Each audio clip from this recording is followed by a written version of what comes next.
Assalamualaikum warahmatullahi wabarakatuh. Apa kabar dulur-dulur yang ada di seluruh Nusantara? Apa kabar hari ini ya? Semoga selalu sehat dan tentu semoga hari ini menjadi hari yang luar biasa, penuh kebahagiaan dan ketentraman tentunya. Teman-teman, berjumpa di Widi Jawa Channel kembali. Di hari ini kita akan membahas tentang yang namanya lapisan tubuh manusia ya. Kemarin kita belajar bersama tentang yang namanya aura tubuh manusia. Untuk hari ini kita akan belajar tentang lapisan-lapisan yang ada di tubuh manusia, karena tubuh manusia itu tidak sekedar fisik ya, tapi masih banyak tubuh-tubuh yang lain yang tidak bisa kita lihat dengan mata telanjang ya. Kita tahu aja dulu biar kita bisa mengerti kalau sebenarnya tubuh kita itu ada banyak gitu ya. Nggak sekedar fisik saja gitu ya. Teman-teman, kalau kita mengenal yang namanya tubuh, yang pertama itu adalah tubuh fisik ya. Memang tubuh fisik ini adalah jasad kita ini. Kalau kita mengenalnya yang namanya raga, orang mengenal juga dengan mengenalnya dengan lahir, jalannya seperti itu. Ini biasanya kalau kita ingin menjaganya itu ya harus olahraga, makan teratur, dan juga istirahat cukup, biasanya seperti itu kalau ingin fisiknya sehat. Tapi di atasnya lagi ini ada tubuh yang namanya tubuh emosi, dulur-dulur. Tubuh emosi ini berhubungan dengan perasaan ya.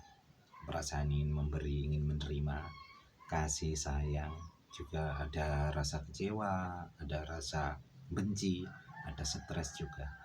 Biasanya pengendalian atau tubuh emosi ini adalah yang berhubungan dengan yang namanya perasaan ya.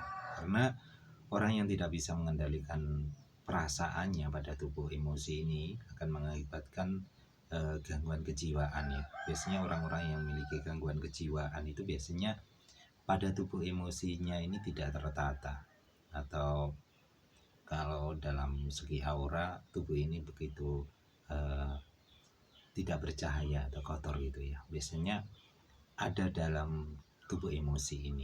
Nah, kalau dalam psikiater, biasanya orang-orang psikiater itu kalau ada orang yang mengalami gangguan kejiwaan itu biasanya tahu bagaimana menangani yang namanya tubuh emosi ini.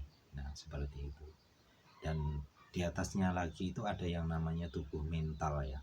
Tubuh mental ini berhubungan dengan perkembangan pemikiran dan intelektual ya. Maksudnya gini, kalau dalam tubuh mental itu berhubungan dengan cara berpikir ya. Ketika kita menghadapi suatu masalah atau peristiwa itu, pemikirannya bagaimana dia mengambil yang namanya nilai-nilai atau nilai-nilai kehidupan dengan pemikiran-pemikirannya. Orang yang memiliki pemikiran matang pada fase ini, tubuh mentalnya juga akan begitu kuat atau akan memunculkan suatu energi-energi yang positif gitu ya. Dan di atasnya itu ada tubuh yang namanya tubuh intuisi. Nah, ini teman-teman, pada tubuh intuisi ini kita menginjak pada yang namanya dasar spiritual ya. Karena dalam tubuh intuisi ini akan berhubungan dengan yang namanya dunia dan akhirat. Nah, seperti itu, perkembangannya seperti itu. Karena bagaimanapun yang namanya orang hidup itu kan juga ada lahir, ada batin, ada dunia, ada akhirat. Dan untuk pemahaman tentang hal itu dibutuhkan yang namanya tubuh intuisi. Dan dalam tubuh intuisi ini biasanya orang yang ini akan mulai, kalau dalam masalah spirit itu biasanya orang-orangnya mulai bisa menyeimbangkan antara kehidupan dunia dan akhirat ya, biasanya seperti itu. Atau tubuh intuisi adalah penyeimbang karena tahu benar kalau hidup itu memang ya ada itu tadi ya, ada lahir ada batin seperti itu. Nanti menginjak ke atasnya itu ada tubuh atma ya. Tubuh atma itu adalah tubuh spiritual yang atau yang namanya karisma spiritual ya. Biasanya orang yang menginjak pada tubuh ini akan mengalami gejolak-gejolak kejiwaan. Gejolak-gejolak kejiwaan kalau dia tidak bisa menanggulangi atau mengatasinya, biasanya akan mengakibatkan orang ini anti anti anti kehidupan dunia gitu ya. Artinya ya orangnya ya nggak eh, nggak memikirkan tentang dunia gitu, sampai orang-orang mengatakan apa ya, oh orang gila gitu ya, tapi sebenarnya tidak.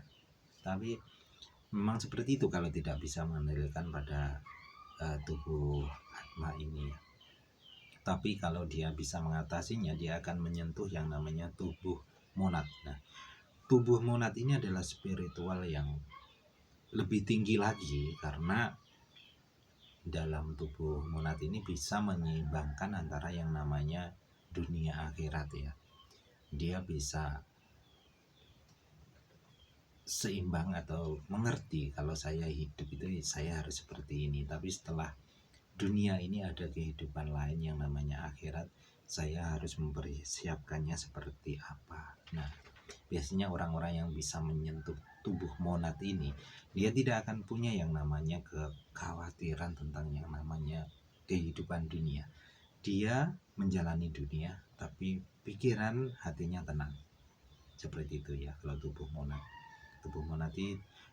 monad ini adalah menurut saya luar biasa ya, karena intinya kita ya harus seperti itu, karena yang namanya hidup ya memang gitu ya, biar seimbang ya. Karena saya pernah dengar itu dari seorang sesepuh yang mengatakan bahwa kehidupan ini ibaratnya seperti orang memikul gitu ya, memikul beban ini ibaratnya 50-50 ya, dunia dan akhirat itu ya harus imbang. Hidup itu memang berat seperti memikul yang namanya tanggung jawab depan dan belakang, dunia dan akhirat. Kalau tidak bisa seimbang, yang namanya apa ya bahasanya, berat sebelah gitu, kan tambah berat ya, tambah repot hidup itu. Tapi kalau seimbang, dunia akhiratnya seimbang, beban pikulannya seimbang, ya memang berat tapi kan lebih enak gitu ya. Yang namanya hidup ya memang hidup penuh tanggung jawab, berat, tapi kalau beban tanggung jawab itu seimbang kan jadinya enak, jalan juga enak gitu ya, ya lor ya. Semoga seperti itu. Nah, kalau yang di atasnya itu ada yang namanya tubuh ilahi. Tubuh ilahi ini adalah kesadaran spiritual tertinggi, karena di dalam tubuh ilahi ini orang akan begitu mengenal yang namanya dunia kosmos ya, dunia ilahiyah. Dia akan mengenal sifat-sifat ilahi dengan luar biasa karena kekuatan imannya, sehingga dalam tubuh ilahi ini dia akan menemukan yang namanya ketentraman, yang namanya ketentraman sejati. Dan memang untuk menuju tubuh ilahi ini kita butuh proses, butuh perjalanan, karena intinya semua orang pasti butuh yang namanya kedamaian, ketentraman tanpa suatu beban keresahan ya. Karena bagaimanapun ketentraman itu adalah suatu yang luar biasa yang diharapkan semua orang. Walaupun semua kehidupan dunianya serba hebat serba ini, tapi kalau nggak tentram kan juga apa artinya gitu ya. Itulah tubuh ilahi yang ada dalam tubuh kita yang harus kita pahami. Teman-teman, hari ini saya buat konten, semoga bisa bermanfaat sekilas saja tadi ya, tentang tubuh-tubuh yang ada dalam tubuh kita. Nanti kita belajar mendalaminya di waktu-waktu yang lain ya. Semoga bisa bermanfaat. hari ini teman-teman saya buat konten ini bersama dengan Hari Sumpah Pemuda 28 Oktober 2022, tepatnya di hari Jumat.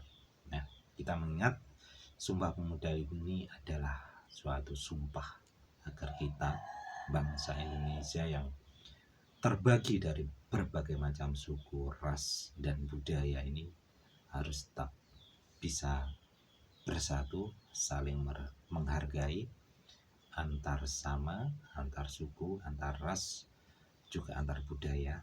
Kita bisa menghargainya sehingga kita tetap menjadi negara kesatuan Republik Indonesia, dan kita tetap menjadi bangsa yang besar karena walaupun berbeda-beda kita tetap satu jua, Indonesia Nusantara.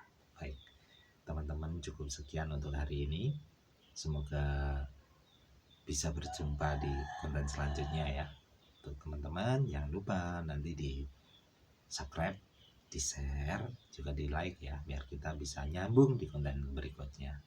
Oke ya teman-teman, terima kasih. Ihdinas siratal mustaqim. Wassalamualaikum warahmatullahi wabarakatuh. Rahayu.